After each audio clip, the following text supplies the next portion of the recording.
Na wasemao walisema kwamba samaki aingia hapo baharini hana budi kuogelea. Nami ningia hapo studio tukiwa na mwenzangu hapa, hatuna budi kukuletea taarifa, manake wasomaji ni wawili na chombo hakitaenda mrama. Nite Martin Base, siku zote karibia katika habari za saa moja.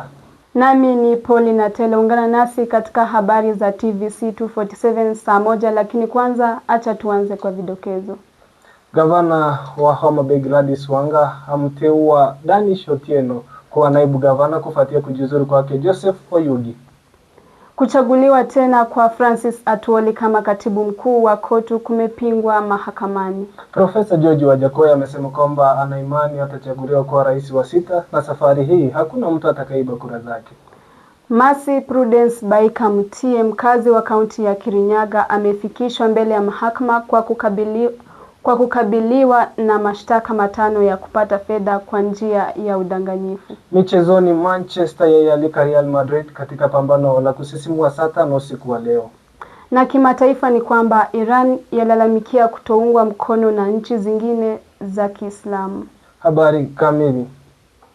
Mercy Prudence Baika Muite, mkazi wa mji wa Ngurubo katika kaunti ya Kirinyaga, amefikishwa mbele ya mahakama ya hakimu mkazi mkuu akikabiliwa na mashtaka 5 ya kupata fedha kwa njia ya udanganyifu.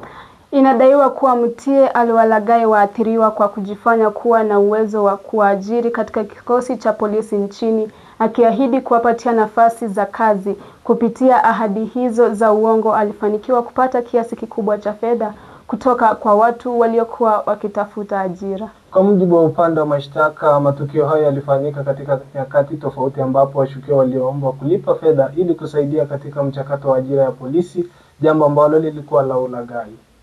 Mshtakiwa alifikishwa mahakamani kujibu mashtaka hayo na kesi yake inatajwa tena baadaye huku uchunguzi ukiendelea. Kwingineko ni kwamba mswada wa Seneti unaopendekeza kuanzishwa kwa ofisi ya kamishna wa AI almaarufu akili unde na faini ya hadi milioni 5 kwa wanaokiuka sheria. Kenya huenda karibuni ikawa na ofisi za kamishna wa akili bandia AI iwapo mswada uliopo katika Seneti utaidhinishwa. Mswada wa akili bandia wa mwaka 2026 uliowasilishwa na seneta wa kuteuliwa Karen Nyamu unapendekeza serikali kuanzisha ofisi ya kamishna wa AI kwa ajili ya kusimamia na kudhibitisha teknolojia hii inayokuwa kwa kasi.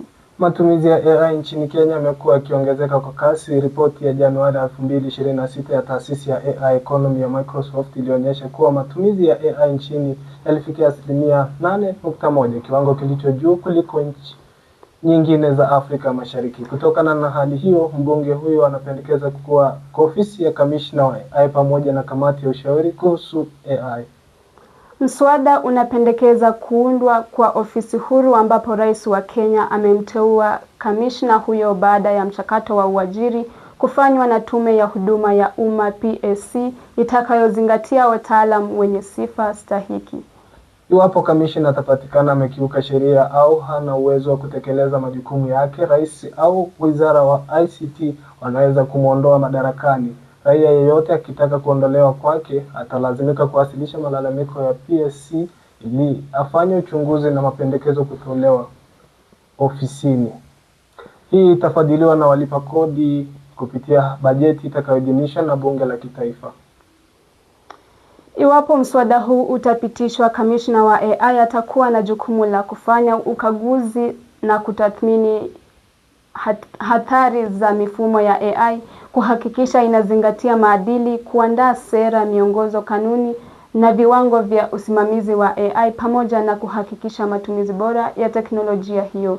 Pia atasimamia mazingira maalum ya majaribio ya AI, kupokea na kuchunguza malalamiko kuhusu mifumo ya AI, kushauri serikali za kitaifa na kaunti na kuendeleza elimu kuhusu AI. Aidha, ofisi hiyo itafanya utafiti, kujenga uwezo wa kitaalamu, kuweka usajili ya umma ya mifumo hatarishi ya AI na kuhakikisha upatikanaji wa teknolojia hiyo kwa usawa. Kamishna pia atakuwa na mamlaka ya kukagua mifumo ya AI, kuhitaji rekodi zake, kutoa maagizo ya kutekelezaji na kutoa faini kwa wasiokidhi masharti ya sheria. Vile vile ataweza kuwaita watu kutoa ushahidi wa nyaraka. Ofisi hiyo pia itakuwa na mamlaka ya kuteua manaibu kamishna, makamishna wasaidizi na wafanyakazi wengine watakaolipwa kulingana na viwango vya Tume ya Mishahara na Marupurupu SRC. Kamati hiyo pia itakuwa na wawakilishi kutoka sekta binafsi, mashirika husika na baraza la magavana. Wajumbe wateuliwa kwa kipindi cha miaka 3 na majukumu yao yatakuwa kumshauri kamishna, kurahisisha ushirikiano wa wadau na kukuza utafiti na ushirikiano katika usimamizi wa AI. Kamishna atapaswa kubainisha viwango vya hatari katika sekta muhimu kama afya, elimu, kilimo, fedha, usalama, ajira na utawala wa umma. Watoa huduma wa mifumo ya AI yenye hatari kubwa watahitaji kufanya tathmini za hatari, kuhifadhi data kwa miaka 5, kuzingatia sheria za wizi wa data ya 2019 na kubainisha maudhui yatakayotengenezwa na AI.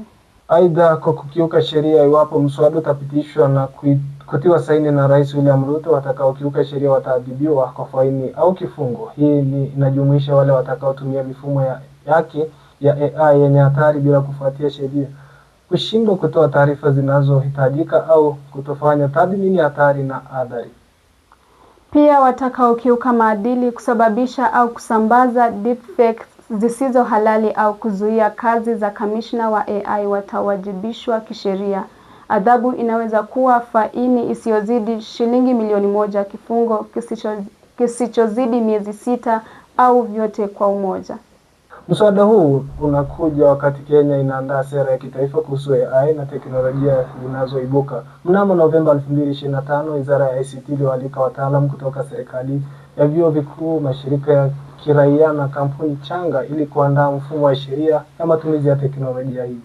Wizara pia imewaalika wananchi kutoa maoni yao kuhusu sera hiyo. Awali Machi 2025, Kenya ilizindua mkakati wa kitaifa wa AI wa miaka 5 unaolenga kuifanya nchi kuwa kinara barani Afrika katika ubunifu wa AI. Kwa mujibu wa mpango huo, serikali itahitaji takriban shilingi bilioni 152 kufikia mwaka 2030, ambapo nusu ya fedha hizo zitatumika katika miundombinu ya kidijitali ya AI. Waziri wa ICT William Kabogo aliahidi kuwasilisha mswada wa AI bungeni ndani ya miezi 4 ili kudhibiti sekta hiyo, akisema kuwa utatoa mfumo wa ufadhili wa udhibiti wa teknolojia hiyo. Na hizo taarifa za AI almaarufu akili unde zinatufikisha kikomo. Hivyo basi, kabla ya kufikia mwisho, tupate kauli ya siku kwamba katika maisha jifunze kujiepusha na vitu vikali, vitu ambavyo vinaweza vikakupea hasira kama vile chumvi, makali yale ambao wataalamu wanatumia, wale wanaojua. Epukana na hivyo vitu, manake utakuwa na hasira ambayo itakuwa ikikusumbua.